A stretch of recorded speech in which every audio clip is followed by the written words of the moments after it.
Wales players to discuss views on issues surrounding Qatar World Cup. Wales players are to be canvassed over their views relating to issues surrounding the Qatar World Cup.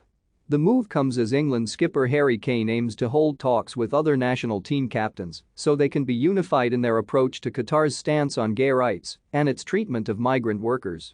Male homosexuality is punishable by a prison sentence, and same-sex marriages are not recognized by the government, while Qatar's poor human rights record has plagued the Gulf states since it was controversially awarded the finals in 2010. Wales and captain Gareth Bale are now part of the conversation after achieving qualification for the nation's first World Cup since 1958. On LGBTQ+ issues, Football Association of Wales Chief Executive Noel Mooney said, "This morning there has already been some messaging going on with the Welsh government about our stance. The players, their views, do they use the platform to call out things themselves?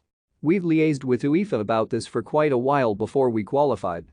They've taken on the mantle as our European Confederation, liaising directly with the Qatar Supreme Council, which is organizing the World Cup with the Qatari government.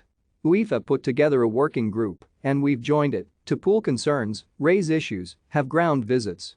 To see the issues behind the scenes and the laws of the country.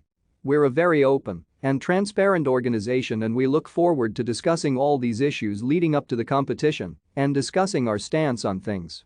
How we're going to communicate with Qatar and the world, but working very much with UEFA as the European body to communicate and liaise."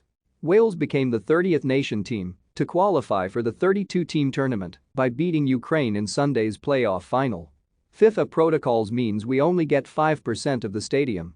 5% of the stadium is not a whole lot. Mooney says the belated nature of their qualification has left them facing an uphill battle over logistics with their World Cup opener against the United States on November 21, just over 5 months away. "We brought our management team in on Monday morning because tickets and accommodation has to be done," Mooney told BBC Radio Wales.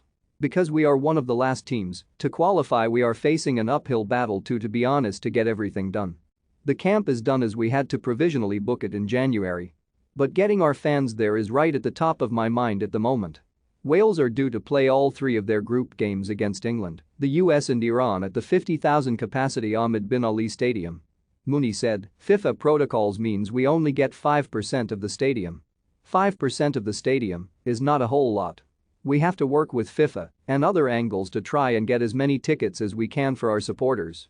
We've got a huge membership. Wales have 25,000 Red Wall members, a huge demand that we saw on Sunday. We can feel it from supporters and companies and we should announce information later this week how fans can access tickets."